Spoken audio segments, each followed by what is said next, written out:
there could be a big change to the country's education system. There's a new proposal from Senior Deputy Speaker Gloria Macapagal-Arroyo to convert the current K-12 basic education curriculum into what she calls the K+10+2 program. Arroyo says she filed the bill with the knowledge of the President and after consultations with Vice President Sara Duterte. Chinese President Xi Jinping and his Ukrainian counterpart Volodymyr Zelensky spoke over the phone for the first time since Russia's invasion of Ukraine. Zelensky described their talk as long and meaningful. Is China becoming a peacemaker in the conflict? What does this say about their position in the West Philippine Sea? We'll get some insights from political analyst Richard Haydarian later on in the show. And a new study cites oral sex as the leading cause for throat cancer. We'll talk about that study and get the facts straight from a medical expert later on in the program. Welcome to the show. I'm Sean Yao. I'm Chiki Verhel. And I'm Maricel Haridi. Okay, K-12, guys. Just when we were getting used to K-12, it's now K+10+2. A lot of math going on over there. It's just a change of equation, it seems. It 12 is. pa rin eh, no? Yes, but nevertheless, this could soon be the new title for the country's education system. Yeah, well, that's if former President and now Pampanga Representative Gloria Macapagal-Arroyo her bill, makes it into law and makes grades 11 and 12 mandatory only for students who want to go on to college. Yeah, pero ngayon meron mga different tracks no? And I understand the Yes. Department of Education is still, there's an ongoing study Right. about the K-10 Right. curriculum system. Yeah. So, This is after, of course, Mased, that they first reviewed the whole K-12. And Yes. then from that, they're reviewing K-10. So this is the newest, I guess, plot twist in the education system. yeah, I think one of the considerations is the employability of the graduates of K-12 program. It seems that employers are not patronizing the majority of the graduates of the program. So I think that's one of the problems now. Well, let's see. So what does Arroyo's bill look like? Well, the measure intends to replace the current K-12 cycle in basic education with K+10+2. This refers to 10 years of basic education followed by 2 years of post-secondary or pre-university education, compulsory only as preparation for professional degree studies. This is what Congresswoman Arroyo pointed out.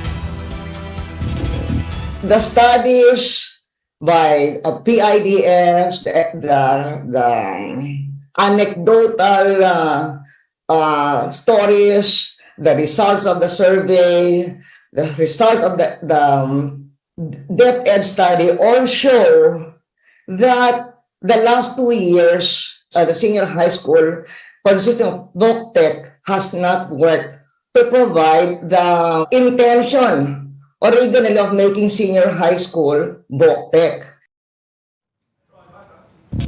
The bill also aims to give students the option to graduate soonest from high school. If you recall, issue kasi ngayon na hindi raw nakakahanap ng trabaho, no? Mga graduate Ayun ng high school. na Yun nga. yung sabi Yun yung sinasabi ni Masay. Oo, yung senior high school nga, hindi nakakahanap ng trabaho. Remember, the goal of the K-12 was to make students job ready.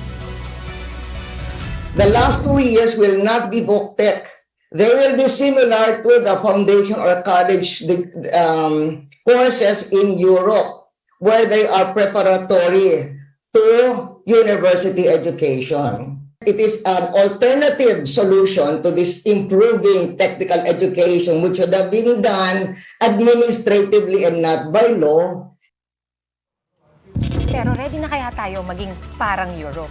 Well, this bill by Congresswoman Arroyo proposes for kindergarten and the first 3 years of elementary education to be delivered in the student's native tongue.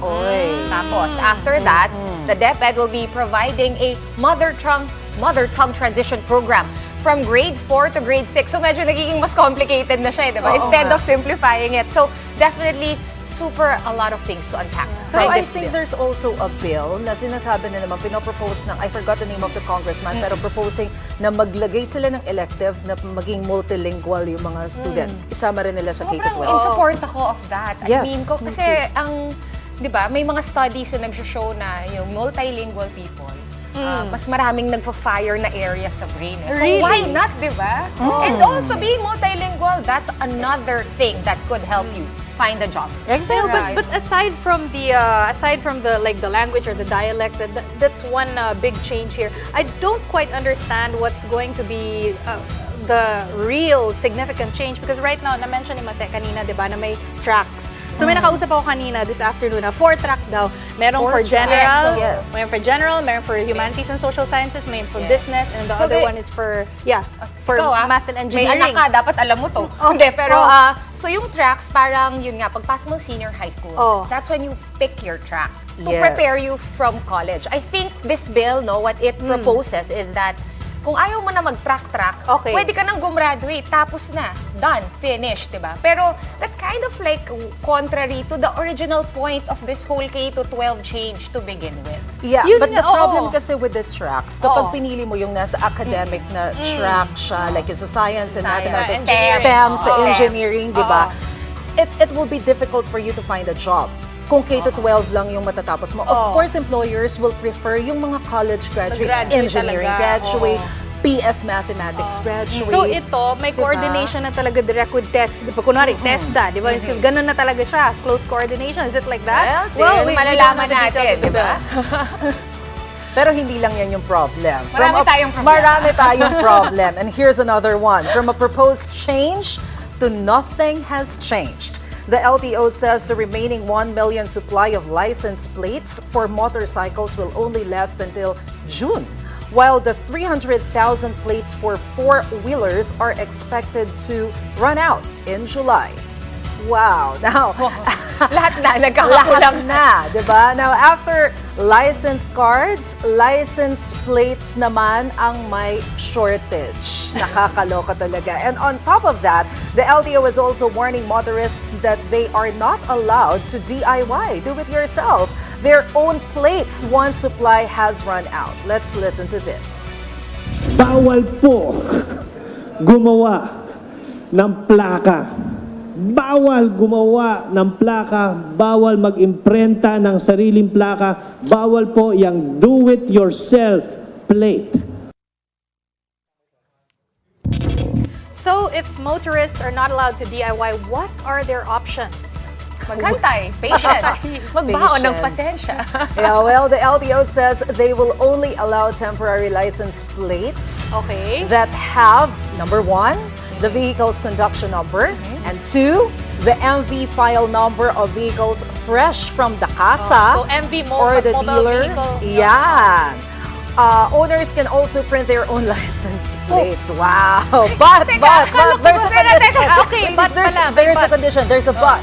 Okay, but they must first secure authority from the LTO. MV Chiki, ano yun? Motor.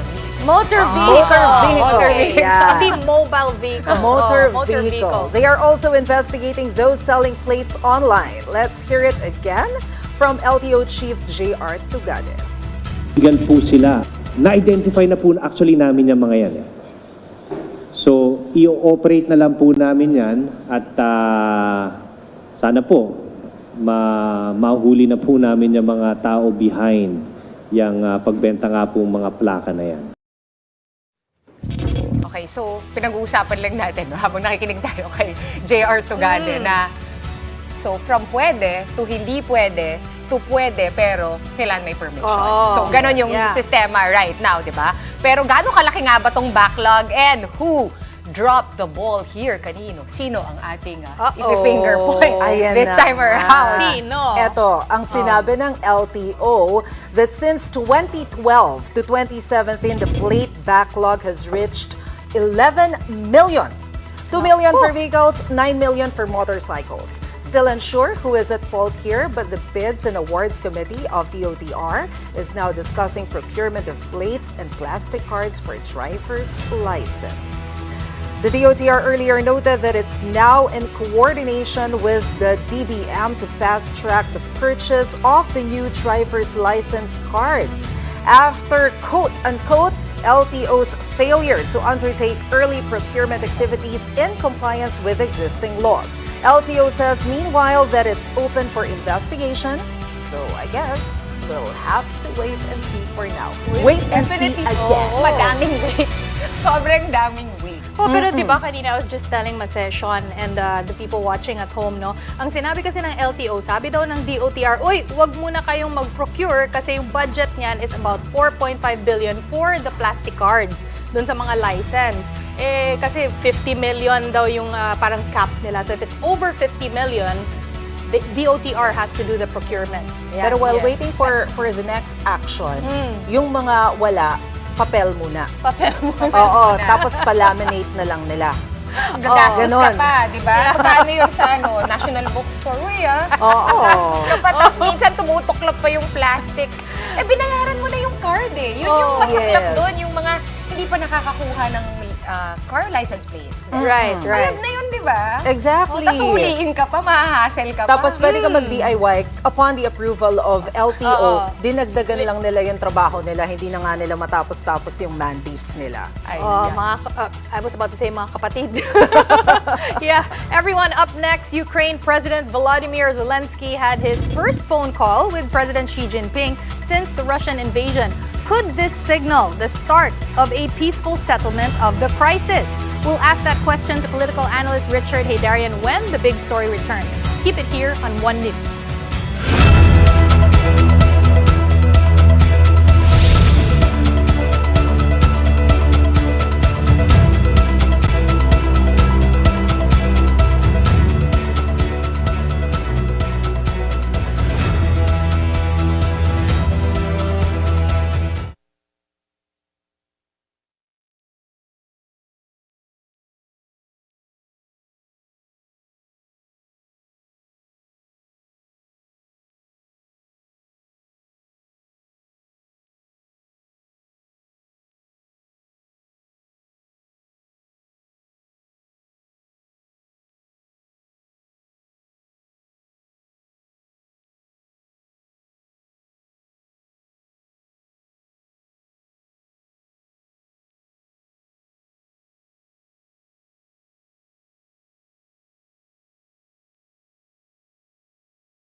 You're watching the big story here on One News.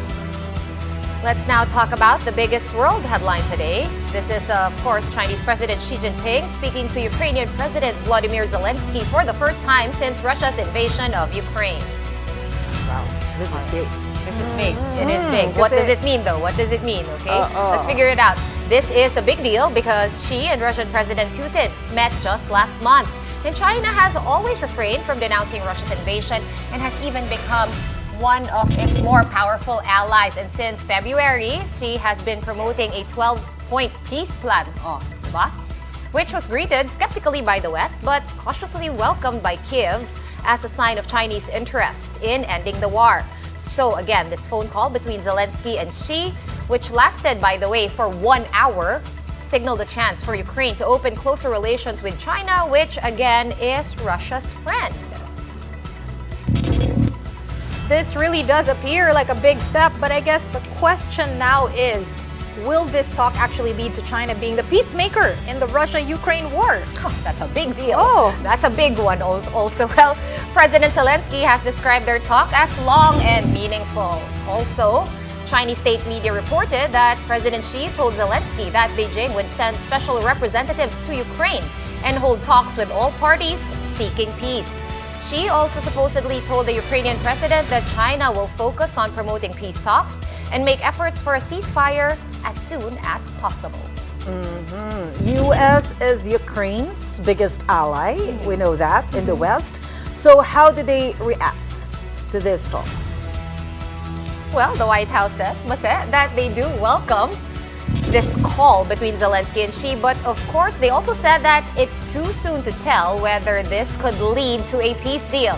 Still, for President Zelensky, this talk really was an opportunity to forward the peace process. Let's hear it from the president himself. Зараз є можливість дати нову енергію нашим відносинам України та Китаю. Є можливість застосувати політичний вплив Китаю, щоб повернути силу принципам і правилам, на яких має триматися мир. Okay, let's discuss this further with political analyst Richard Haydarian. He's joining us live via Zoom. Girls, Mase and Sean, welcome to The Big Story. Hi, Richard. Are you there? Pleasure as always. Yeah. Hello. So, Richard, what gives? Is China really acting like the peacemaker here? Do you see this talk eventually leading to a peace deal, or is this all just for show? What gives?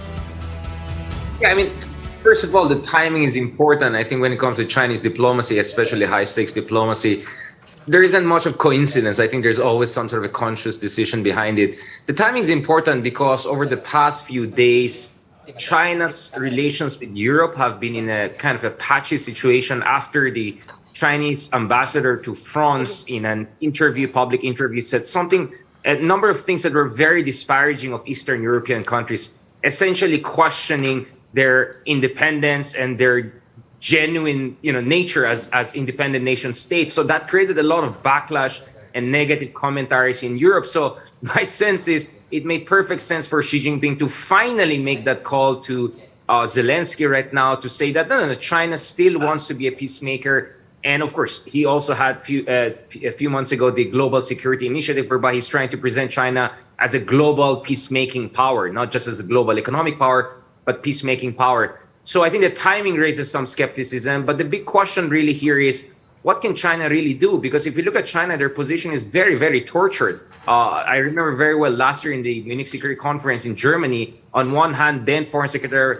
Wang Yi of China said, we respect territorial integrity of countries. On the other hand, he refused to criticize Russia because Russia is a close ally of China. So in a way, parang ipit din ng China. So they have a very tortured position when it comes to this issue.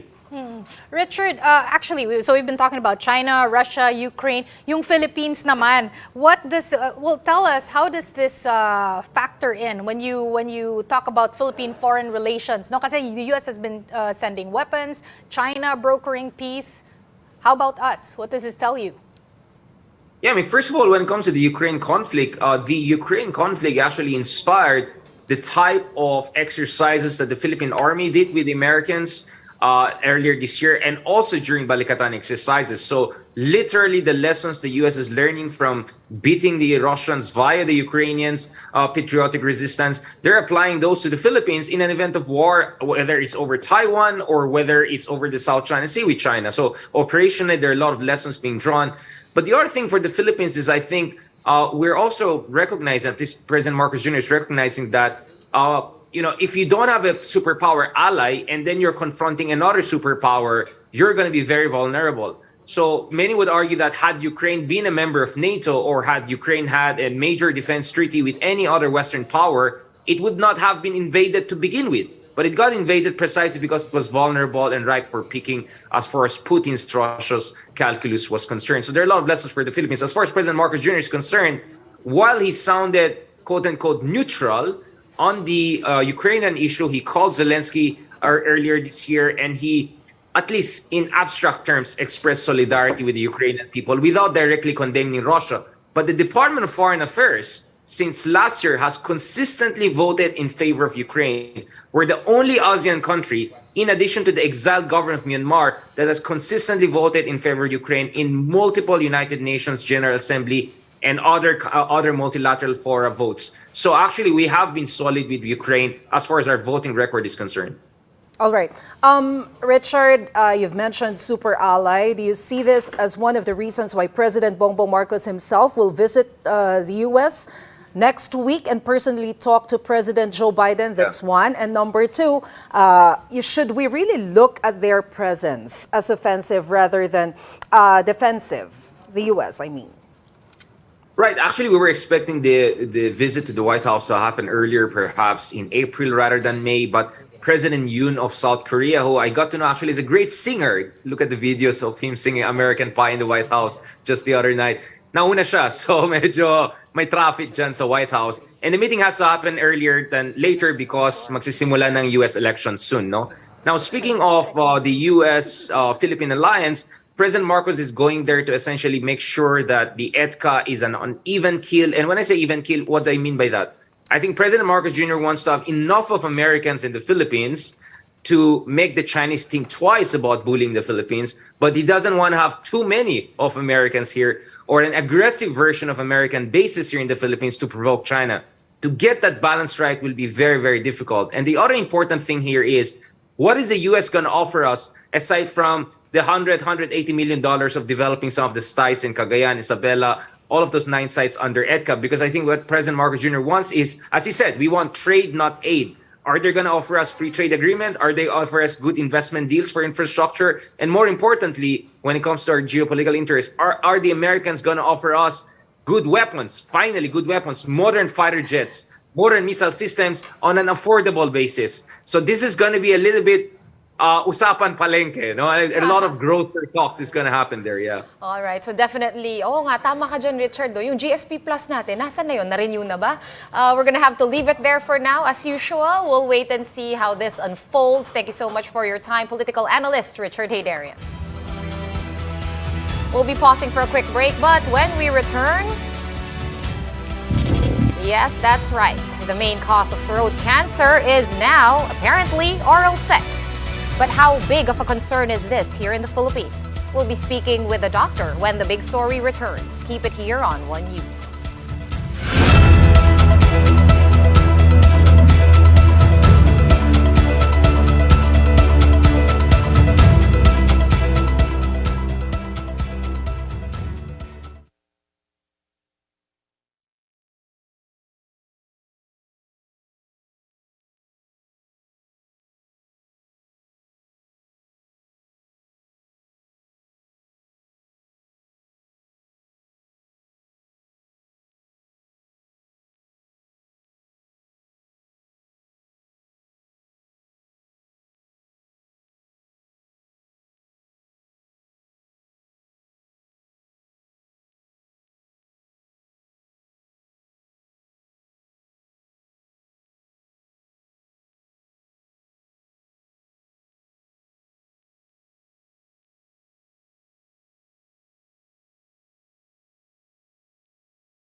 You're still watching The Big Story here on One News. What else do we have tonight, girls? This is a really, really big one, guys, because you both may have seen this earlier today. Nope. It's Chickies in denial because it's a striking headline. Oral sex, now the leading cause for throat cancer. This is according to a medical journal study, okay? Talaga? Dito invento. Yeah, so this study was by the New England Journal of Medicine, and it found that those with 6 or more lifetime oral sex partners, okay, you can count now in your head, 8 times more likely to develop oropharyngeal cancer than those who do not practice oral sex. The study noted a sharp rise in throat cancer in the West over the past 2 decades, alongside behavioral studies showing the prevalence of oral sex in some countries. What does that all mean? Let's to help us understand these medical risks, we have with us ENT Dr. Ruby Robles Lee. Good evening, Doc Ruby. Thank you so much for joining us. Doc, Hi, good evening. Good evening, everyone. Thank you Doc, for having Good me. evening. Doc, have you heard? Have you heard of this? Hindi lahat ng tao. What's causing this cancer from oral sex? Is it hygiene related or something else? Okay, so I think it's a medyo sensitive topic to discuss, but I think that it's really important to relay the message, no, for public awareness. So first, let me get that straight. Oral sex may or may not cause throat cancer, such as yung oropharyngeal cancer that we call, all right? So, but if the patient has throat cancer, so there usually the most common cause right now is HPV, no, or the human papilloma virus. So there has been an increase, no, in the incidence of human papilloma virus related oropharyngeal cancer. Before kasi, the most common cause of throat cancer or oropharyngeal cancer is smoking and alcohol. But recently, based on several studies, umaakyat na yung cases ng HPV related, no. So let me define first what's HPV, no. It's a virus. HPV, it's human papilloma virus. It's the most common STD or sexually transmitted disease in the US. And marami kasing strains yung HPV, like hundreds, no. But around 40 strains are sexually transmitted. But not all the 40 strains cause cancer. So, mga less than 10 lang yung nagkakos ng cancer. Around 9 strains. Okay, of Doc, really HPV quickly, quick clarification. Usually, pag naririnig natin HPV, alam na natin to. May vaccine na kasi for HPV, and usually, ang sales point nila dyan, or selling point nila is, it prevents cervical cancer. Right. So, ano to, nag-trans, parang pwede rin pala magka-HPV sa lalamunan, to put it simply? Yes, that is correct. So the most common cancer before that is caused by HPV is cervical cancer in women, no? Pero nowadays, tumataas na yung cases ng oropharyngeal cancer from HPV, from the same strain, no? HPV number 16 and number 18. Yan yung mga most common strains that also causes cervical cancer. Now you can find it also in the throat, or usually sa tonsil, base of the tongue, and yung likod ng lalamunan. Doc, very, very important question. I'm sure a lot of viewers are now very worried. Is there a safe way or a proper way to practice oral sex? Well, of course, number 1 is to abstain. Kung kayang mag-abstain, abstain. But if not, syempre we have to limit our sexual partners. No, avoid promiscuity, be loyal and faithful to your partners. Doc, Doc, what about condoms? Oral sex Yeah, with condoms, yeah. does that work? Would that work? Yes. That's the next reminder, no, for prevention also, is to use condoms or mga contraceptives, but it does not assure us 100% that we won't get HPV even if we use those contraceptions. Dr. Ruby, we have run out of time, but thank you so much for joining us and, of course, for educating us tonight about these new risks. Dr. Ruby Robles Lee, ENT, thank you so much for your time. And that's it for the show tonight. We are One News, all sides, all the time. Thank you. Good night.